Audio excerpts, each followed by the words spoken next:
This is the weapon that's causing such devastation and concern. Activists say barrel bombs like this, rolled out of helicopters, have killed hundreds of civilians in a campaign against rebel-held parts of Aleppo that's been intensifying over the past 3 weeks. The barrels, packed with explosives, are a crude but deadly weapon. They're not precision-guided. The enormous explosion they cause can destroy a whole quarter, not just a specific target. This is the kind of devastation they produce. Entire buildings reduced to rubble over a large area, with survivors left desperately digging through the ruins to find others.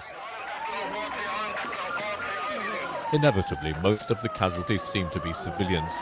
The use of such indiscriminate weapons against residential areas is deemed to be a war crime, even if there are fighters present. The intensification of the bombing has prompted many families to flee northwards to the Turkish border or even to government-held areas. The escalation came despite, perhaps even because of, the recent peace talks in Geneva, which resume next week. The Syrian opposition, whose leader has been in Moscow for talks, is looking increasingly to Russia to restrain its ally, the Syrian regime, on the ground and to pressure President Assad to hand over power.